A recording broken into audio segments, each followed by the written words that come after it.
Olá, queridos alunos, bom revê-los, né?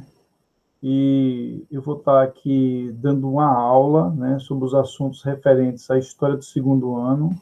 Essa aula está sendo gravada, vai estar no canal do YouTube. Eu vou tentar extrair o áudio e também colocar para aqueles alunos que não têm tanto acesso assim à internet, né, que tem um pacote mínimo de dados do WhatsApp. Então, vamos à aula de hoje. Na aula de hoje, eu vou preparar aqui o PowerPoint, para que a gente possa trazer algumas imagens e informações que vai nos ajudar a entender bem o assunto, né? Aqui.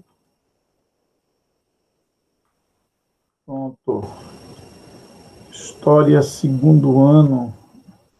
5.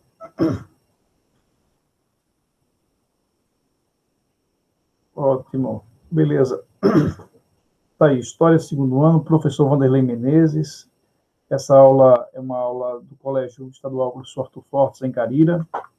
Eu vou começar, primeiramente, explicando que esta é a nossa primeira unidade, a nossa primeira nota, né? Como vocês gostam de falar. Essa primeira unidade eu vou chamar todos os temas que eu vou trabalhar aqui com vocês de época moderna, a formação do mundo contemporâneo. E aí vai englobar séculos XV, XVI e XVII. Na semana passada estudamos Renascimento, né? Renascimento cultural. Falamos sobre o desenvolvimento das artes, das letras e da cultura no começo da Idade Moderna. E o tema para a aula de hoje os estados são, né, os estados absolutistas modernos, os estados modernos europeus, as monarquias nacionais absolutistas, né? Falaremos sobre o absolutismo no começo da Idade Moderna. Então, nesta semana, vamos estudar os fenômenos políticos, né? Como era a política na época moderna, né? Nesse começo da época moderna. Depois vamos estudar a expansão marítima comercial europeia, né? A era das navegações, a era dos descobrimentos, e, por fim, as reformas religiosas, que são a reforma protestante e a reforma católica, também conhecida por Contra-Reforma. E aí eu começo, né, mostrando essa imagem, uma imagem belíssima, né? Onde nós temos a figura de um rei e um mapa da Europa, um mapa antigo da Europa a fundo, né? Então, o nosso tema hoje é Estados Nacionais Absolutistas. Vamos falar sobre esse fenômeno, né? De como surgiram as monarquias absolutistas e como se formou os principais países da Europa. E aqui eu estou falando de Portugal, de Espanha, estou falando de França, de Holanda, de Inglaterra, de Rússia, entre outros, né? Então, vamos lá. O roteiro da aula de hoje, Estados Nacionais Absolutistas na época moderna, séculos XIV ao XVII, é o seguinte. Primeiro eu vou falar sobre a Idade Moderna, sobre a Era dos Reis. Depois eu vou tratar da formação dos estados absolutistas, ou seja, como esses estados surgiram. O terceiro tópico é os teóricos e os ideólogos do absolutismo, como alguns pensadores, escritores, pensaram no estado absolutista. E, por fim, vou trabalhar com o mercantilismo, né, que é a política econômica dos chamados estados absolutistas. E aí vou tecer algumas considerações finais. Então, esse é o nosso roteiro para a gente poder se guiar. Para não ficar um áudio muito longo ou um vídeo muito longo, eu vou ter que quebrar esse vídeo em 4 partes, né? Vamos lá, vamos começar pela primeira parte. A primeira parte é a Idade Moderna, Era dos Reis. Eu quero que vocês entendam o seguinte, que o começo da Idade Moderna é também conhecida por Era dos Reis, porque nós vamos ter em várias regiões da Europa, em vários países europeus, a existência de reis, de monarquias, com dinastias de Estado, né? É importante que se diga o seguinte, a existência de reis não é uma coisa nova desse período, né? Nós tínhamos reis na Idade Antiga, nós tínhamos reis, inclusive, na Idade Média. Porém, o que chama a atenção é o poder que esses reis têm nesse período específico. O poder muito grande. E vamos tentar entender como a figura do rei, que na Idade Média era uma figura apagada, sem grandes importâncias, salvo um ou outro, como Carlos Magno, por exemplo, lá no século IX para o século X, como essa figura do rei, essa figura política do rei, vai conseguir chegar ao status de figura mais importante, de certa forma, dos tempos modernos, né? Tanto é que é conhecido como Era dos Reis. Então, para poder responder essa questão, é, importante irmos no contexto histórico, né? Então, entre os séculos XV e o século XVIII, nós vamos ter essa presença muito forte dos monarcas, né, na condução dos assuntos de estados e na unificação dos estados europeus, né? Então, como eu disse a vocês nas aulas anteriores, a Idade Moderna, esse período de transição de mais de 300 anos, né, que vai da queda de Constantinopla à Revolução Francesa, ou seja, do começo da segunda metade do século XV até o quase final do século XVIII, né? Então, é um período longo de tempo, né? Mas um período de uma época de muitas mudanças, de muitas transformações. E eu posso destacar aqui para vocês a questão da centralização do poder político na figura dos monarcas, né? Esse é um ponto muito importante, muito característico dessa época. A expansão do capitalismo comercial, né? Na realidade, o nascimento do capitalismo se dá no final da Idade Média, com a crise do feudalismo, e vai chegar ao seu apogeu nesse período aqui da Idade Moderna, né? Sendo que o capitalismo é formado, é gestado nesse período. É o período de nascimento do capitalismo, que é a grande forma de organização socioeconômica de boa parte dos países do mundo hoje. Teremos também a questão da cultura renascentista, né? O surgimento e advento da ciência moderna, e também é um período importante de renovação do cristianismo, né? Com o surgimento de novas igrejas cristãs. Então, tudo isso faz com que esse período seja conhecido como Era do Antigo Regime, o período do Antigo Regime, né? Porque se considerava que esse regime, já na Revolução Francesa, era um regime velho, né? Mas eu vou tentar aqui mostrar para vocês que tinha algumas características e qualidades que são importantes se entender, né? Para que a gente não reproduza os preconceitos de pessoas que não gostavam dessa fase, desse período, desse momento histórico, né? Então vamos começar pelo surgimento do absolutismo, né? Como nasceu, como surgiu o absolutismo? Para responder de forma bem simples para vocês, o absolutismo surge da crise do feudalismo do século XV, né? No final do feudalismo, nós vamos ter uma tendência muito forte à concentração de poder nas mãos dos reis. Isso se dá, primeiro, pela desmilitarização da nobreza.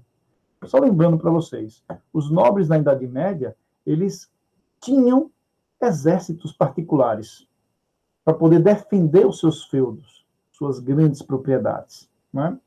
E esse monopólio da força, aos poucos, ele vai passando desses nobres para os reis, né? E ao ter o poder militar, esse monopólio da força, os reis vão assumindo muito poder. Essa nobreza da Idade Média, que era muito poderosa no começo da Idade Média, no chamado período da Alta Idade Média, ela vai perdendo poder, vai perdendo prestígio e vai buscar nos reis uma forma de manter os seus privilégios, o seu prestígio, né? Segundo ponto, a igreja, tão poderosa na Idade Média, vai começar a ser submetida ao Estado, né? A ser instrumentalizada pelo Estado. O Estado passa a nomear membros do clero, passa a dar privilégios a membros do clero, e a igreja vai começar a ser atraída para dentro desses estados absolutistas. E um terceiro ponto é a questão do apoio dos burgueses aos monarcas. Essa nova classe social que surge na Baixa Idade Média, os burgueses, que são o quê? Grandes comerciantes, passam a ajudar a financiar o Estado, passam a tentar se posicionar na sociedade, né? Através da sua riqueza, da produção de bens necessários para a sociedade, né? Então, nesse contexto que eu posso falar para vocês de surgimento do absolutismo, 4 fenômenos são bastante importantes para entender como os reis foram concentrando poderes. O primeiro fenômeno é a maior guerra da época medieval, a chamada Guerra dos 100 Anos, que é uma guerra entre França e Inglaterra, que daqui a pouco eu vou falar um pouquinho mais sobre ela. Essa guerra, apesar do nome 100 anos, durou muito mais que 100 anos, durou 116 anos, de 1337 a 1453. Claro, não foi 100 anos guerreando, mais de 100 anos guerreando França e Inglaterra. Houve muitas pausas, muitas interrupções, mas que durante esse período, tanto a Inglaterra quanto o que hoje nós chamamos de França, estiveram em atrito. Isso faz com que a nobreza vá para a guerra, boa parte deles morra, ou entreguem os seus exércitos particulares para os reis. Né? Segundo ponto, a tomada de Constantinopla pelos turcos otomanos. Foi um acontecimento muito marcante do começo da Idade Moderna. Né? Aliás, é um acontecimento que é um marco, né? É o que separa a Idade Moderna da Idade, a Idade Média da Idade Moderna. E esse fator vai ser muito importante porque os turcos otomanos, liderados pelo Maomé II, que era o sultão do Império Turco Otomano, que já estava em grande expansão ali na região do Oriente Médio, norte da África, tomaram a mais importante cidade cristã do Mediterrâneo, a cidade de Constantinopla, né? Berço do Império Bizantino, berço do chamado Império Romano do Oriente, né? Uma sociedade bastante desenvolvida e que fazia as trocas comerciais entre o Oriente e o Ocidente. Né? E aí os turcos tomaram em 1453, invadiram a cidade, mataram o último imperador, né? O Constantino XII, e se apropriaram de todo o comércio da orla oriental do mar Mediterrâneo. Isso vai provocar muitas mudanças na Europa, né? Já que o comércio mediterrâneo, que era muito forte, inclusive na Idade Média, vai sofrer um abalo enorme. Né?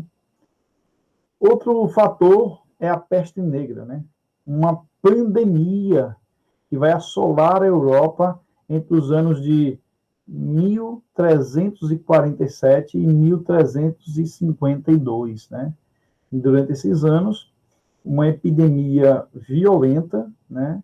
Chega à Europa pela Itália e os cálculos mais modestos dão conta de que pelo menos um terço da população europeia morreu. Né? E aí morreram nobres, morreram camponeses, servos. Isso vai fazer com que haja uma mudança social muito profunda. Imaginem só, aquela propriedade, o seu senhor morre, morre os filhos, não tem herdeiros, os servos tomam conta ali, ou se não, uma propriedade em que o seu senhor tem todos os seus trabalhadores, seus servos mortos, né? Como é que ele vai fazer? Então, essa pandemia da peste negra, né?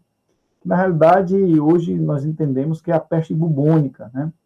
Dado a situação de saúde que havia na Europa por causa da falta de higiene, né? Os ratos e os humanos conviviam lado a lado. E a peste bubônica era passada pelo rato, né? E, por fim, as revoltas camponesas. Né? Os camponeses, depois que a peste negra assolou e matou milhões na Europa, os camponeses eles começaram a ser muito explorados. Né? Isso faz com que essa classe social importante para a manutenção do feudalismo se revolte. Né? E aí, na França, o movimento é chamado de Jacques-Rier, e aconteceu no ano de 1358. Os camponeses invadiram castelos, tocaram fogo em igreja, né? E quiseram tomar as terras através da violência. Na Inglaterra vai acontecer fenômenos muito parecidos, né? Nas chamadas revoltas de John Ball e de Was Taylor, em 1381. Então, esse contexto de crise do feudalismo ele vai ser impactante no surgimento do absolutismo, né? E esse contexto ele vai ficar muito mais forte no século XV. Durante o século XV, nós vamos ter essa tendência ao aumento do poder dos reis e de surgimento de uma nova ordem social e política.